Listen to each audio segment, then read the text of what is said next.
Hi everyone, welcome back to the channel. I'm so glad you're here. Today I'm going to show you more about these wonderful Inktense pencils that I've been so excited about. So let's get started.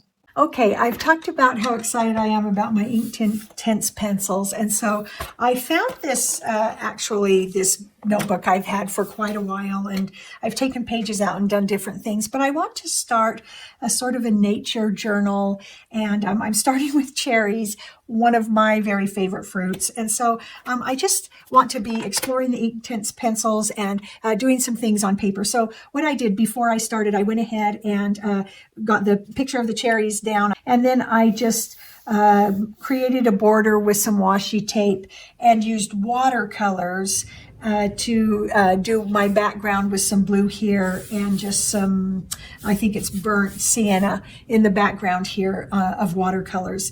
The reason I didn't use my Inktense pencils for that is because they're better for detail in smaller spaces, and when you want a big wide coverage, the Inktense pencils probably aren't the best way. You could use an acrylic block and shave off some of the ink onto the block and then add water and have a bigger puddle, but I just went ahead and used some watercolors that I had to go ahead and create the background. So now we're going to just kind of focus in, and I'm going to focus first on this larger cherry and kind of work on the colors of that. I have pulled out several reds, a sort of a brownish red and several greens, and we'll just go from there and see how this comes together.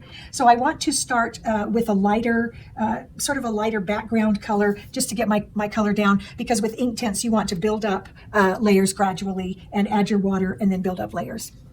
Now, this whole process takes a good deal of time, so I'm just going to zoom you in here and speed this up just to show you how we use these pencils. So the first thing we do is you use them much like a pencil. You lay down color and you're going to build up color gradually, and then you're going to bring in your water, and that's when they act a little bit like watercolors. So it's that beautiful blend between colored pencils and watercolor. So I have 2 cups of water. I have one that I keep always clean and one where I rinse. That's my dirty cup and my clean cup. And it's really important that you keep a clean cup so that you can always keep your colors more true. I also have off to the side here a towel that I use to really control the amount of water that I'm putting down into this. With Inktense, the colors are vibrant, they're bright, and you can also, when that paper is already damp, you can also bring that pencil back in like I'm doing here and just really bring in that vibrancy of that deep, deep ink color.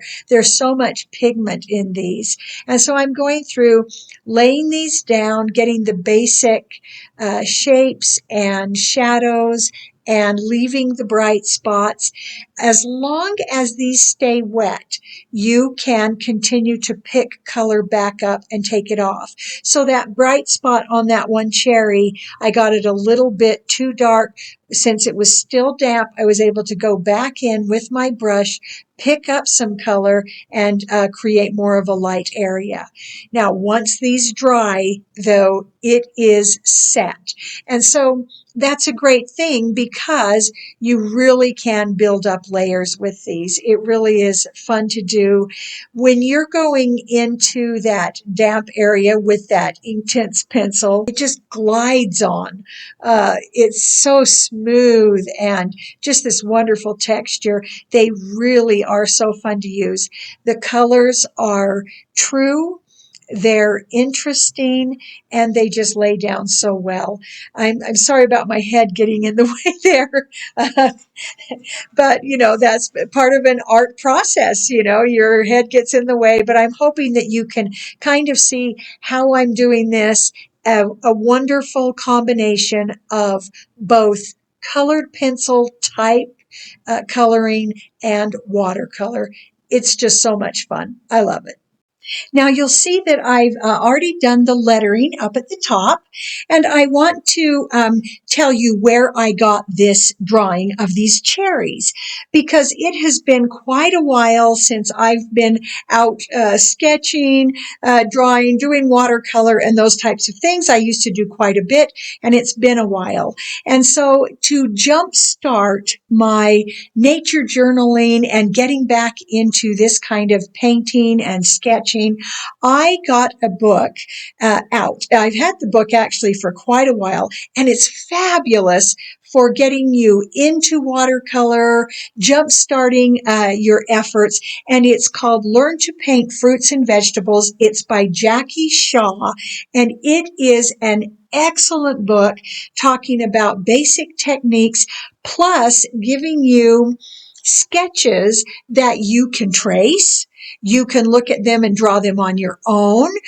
You can do all kinds of things with this. And I'm going to put this book, Jackie Shaw's Learn to Paint Fruits and Vegetables, in the description below, because if you're looking for a beginner way to start learning, if you are a beginner or if it has been a while, this is a wonderful way to get back into it.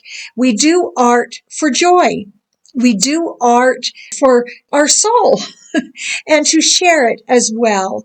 But some people are really snobs about where you get your content.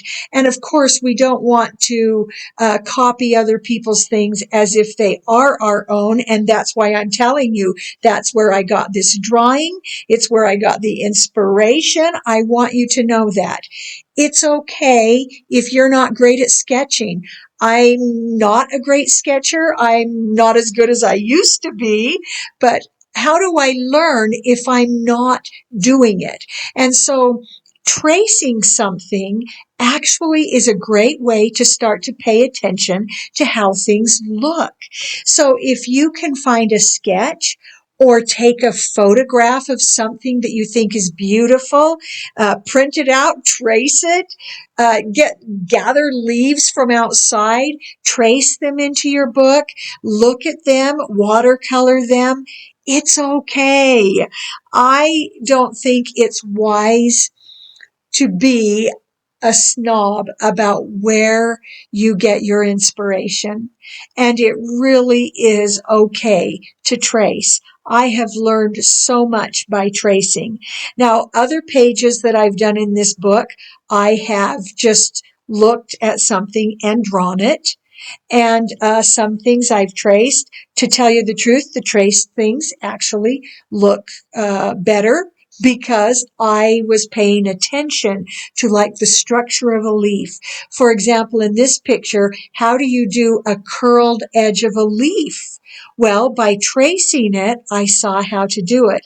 And then I could go in with my Inktense pencils and my brushes, and I could shade it so that you can see the curled edge like on that bottom leaf. And in fact, the leaf I'm working on right now has a curled edge, and I learned that and saw it first by looking at Jackie Shaw's book, but then also tracing it and watching where the shadows go. Another thing I love about this book, because there's techniques and everything, but she also has photographs of fruits and vegetables, and it's a great way to look at things and see what they look like. It's an excellent resource. She also has one about learning to paint flowers. So I want to encourage you to do whatever. If you want to get into sketching, painting, drawing, tracing is actually a great way to start, and be okay with that. And it's okay to say, oh yeah, I traced the basic picture and then I painted it. I, interpreted it with my own paints. It really is okay. And I want you to be able to feel free to do those things. So here I've been working on the leaves, as you see, and now I'm finishing up all those cherries. This was so much fun. Okay, it's all done. I wanted to show you the finished page. I went ahead and added some comments about some memories of mine having to do with cherries. I added a date plus a Bible verse. So I hope you enjoyed that. I hope you'll take an opportunity to do something artistic or something that lifts your soul. Always remember that people matter more than things, and we'll see you next time.